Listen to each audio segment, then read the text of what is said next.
Good morning friend. এখন বাজে 7:30। আজকে ঘুম থেকে উঠতে আমার একটু দেরি হয়ে যায়। ঘুম থেকে উঠেই একটু চলে আসি মাঠে। মাঠে যেতে না যেতে মা ফোন করে বলে একটু বাড়িতে আয়, একটু কাজ আছে। ব্যাস আর কি, সাইকেল নিয়ে বেরিয়ে পড়ি বাড়ির দিকে।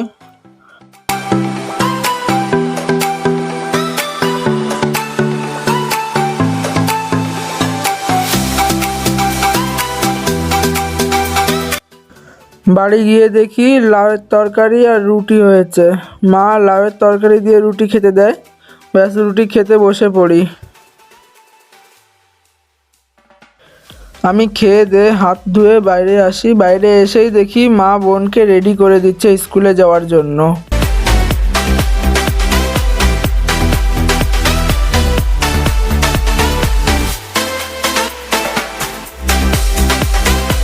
বোন রেডি হয়ে গেলে ওকে নিয়ে আমি বেরিয়ে যাই ওর স্কুলে যাওয়ার জন্য। চলো দেখা হচ্ছে ওর স্কুলে গিয়ে।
বোনকে ওর স্কুলে ওকে নামিয়ে দিয়ে আমি সাইকেল নিয়ে আবার বেরিয়ে যাই।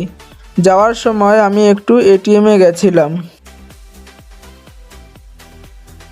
এই যে এটা হচ্ছে আড়মঘাটা এসবিআই ব্যাংক, আর এর পাশেই আছে এসবিআই এটিএম। এটিএমে গেছিলাম একটু ক্যাশ ডিপোজিট করতে।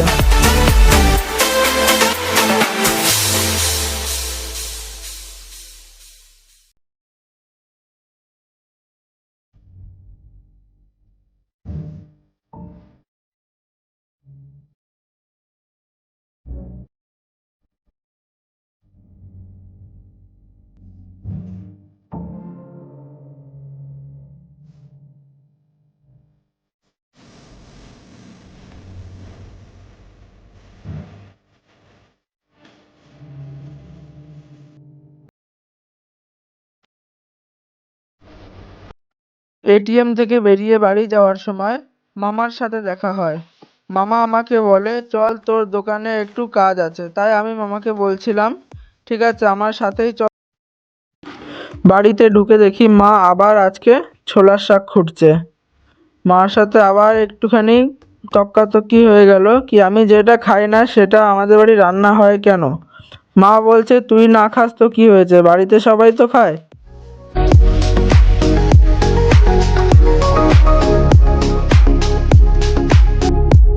তারপরে আমিও স্নান টান করে ফুল ফ্রেশ হয়ে বেরিয়ে গেলাম দোকানের জন্য। মামা আমার সাথেই যাচ্ছিল, মামার সাথে একটু কথা বলছিলাম, ওই জন্য আর কি একটু দেরি হলো। রাস্তা দিয়ে যেতে যেতে মামার সাইকেলের ব্রেক ঢিলা হয়ে যায়। মামা ওই জন্য সাইকেলের দোকানে দাঁড়িয়ে নিজেই সাইকেলের ব্রেক ঠিক করে নেয়।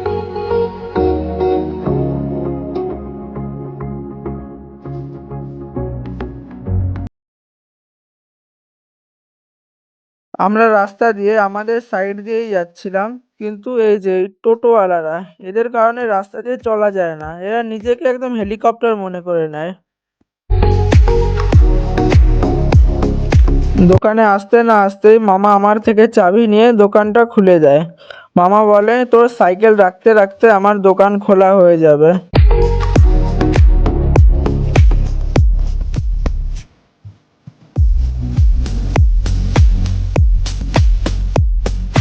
দোকান খুলেই কাস্টমার চলে আসে, কাস্টমারের কাজ করে দিলাম আর সেই ফাঁকে ভিডিও করে নিলাম। এখন বাজে 12টা 20। এখন আমি কলকাতা যাচ্ছি গ্রুপ ডির এক্সাম দিতে।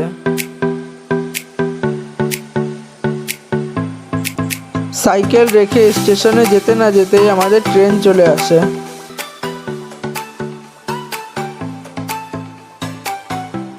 ট্রেনে এত পরিমাণ ভিড় ছিল যেই কারণে আমরা বসার সিট পাই না, আর ফোন বের করতেই ভয় লাগছিল কখন হাত থেকে পড়ে যাবে কোনো ঠিক নেই। ওই জন্য জুম করে একটু জানলা দিয়ে ভিডিও ক্লিপগুলো নিচ্ছি।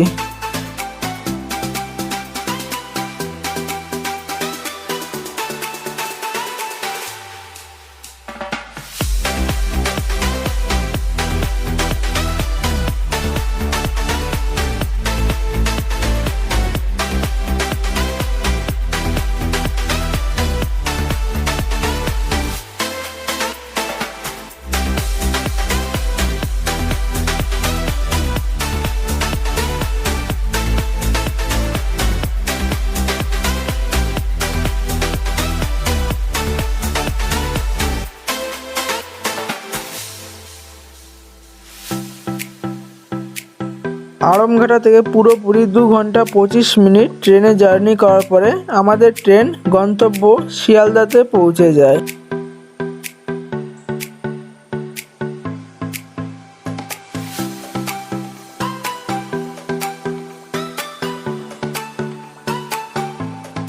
ট্রেন থেকে নামতে না নামতেই শিয়ালদা স্টেশনের প্রচণ্ড পরিমাণের ভিড়কে আমরা পার করে চলে যাই মেট্রো স্টেশন, কারণ আমাদের এক্সাম সেন্টারের রিপোর্টিং টাইম ছিল লাস্ট 4:30। ওই জন্য আমরা যতটা তাড়াতাড়ি পারি এক্সাম সেন্টারে যাওয়ার চেষ্টা করি।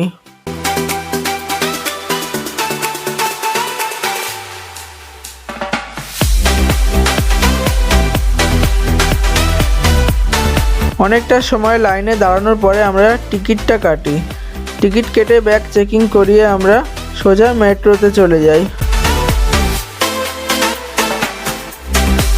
আমরা প্ল্যাটফর্মে উঠেই দেখি মেট্রো দাঁড়িয়ে আছে, ওই জন্য একটু দেরি না করে যতটা তাড়াতাড়ি সম্ভব হয় ট্রেনে উঠলাম, কারণ এরপরে ট্রেন আছে সেই 5 মিনিট পরে, আর 5 মিনিট লেট হওয়া মানে এখন অনেকটা লেট।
কলকাতার সাউথ শহরের ভিউ নিতে নিতে আমরা পৌঁছে যাই আমাদের গন্তব্য সল্ট লেক সেক্টর 5-এ। মেট্রো থেকে বেরিয়ে টিকিট চেকিং করিয়ে আমরা সোজা চলে যাই আমাদের এক্সাম সেন্টারের উদ্দেশ্যে, কারণ আমাদের হাতে সময় কম ছিল।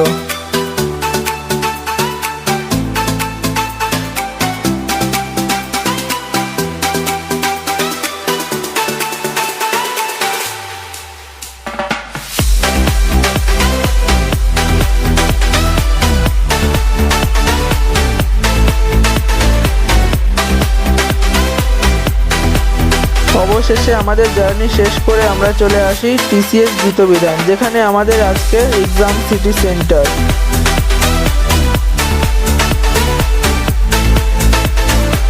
আমাদের এক্সাম শেষ হয় 6টার সময়। এবার ওখান থেকে বেরোতে বেরোতে আমাদের 6:30 বেজে যায়। আর ভিড়টা দেখো তোমরা।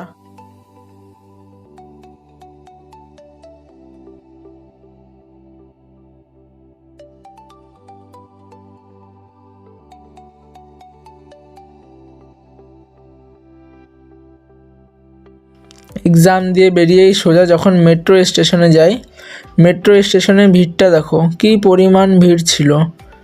অনেক কষ্ট করে আমরা ভিড়টা ক্রস করে আসি। প্ল্যাটফর্মে এসে দেখি তার 2 ডবল ভিড়। অনেক কষ্ট করে আমরা ট্রেনে উঠি, কিন্তু ট্রেনে এত ভিড় ছিল যে আমরা ভিডিও করতে পারি না। আড়ংঘাটা থেকে আমরা এই 3 জন গেছিলাম এক্সাম দিতে।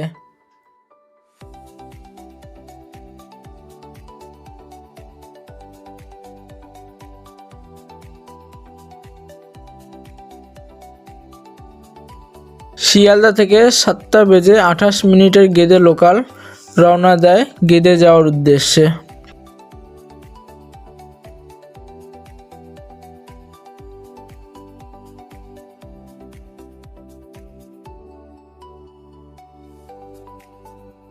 ট্রেন এখন দমদম স্টেশনে দাঁড়িয়ে আছে, আর ওই যে ওপর থেকে দমদম মেট্রো যাচ্ছে।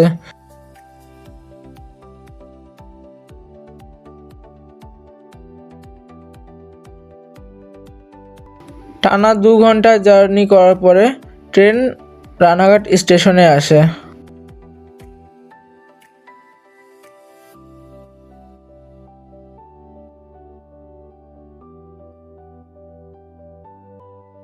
এখন বাজে রাত 9:30, আর এখন রানাঘাট স্টেশনে গেদে লোকালে ওঠার জন্য প্যাসেঞ্জার দেখো।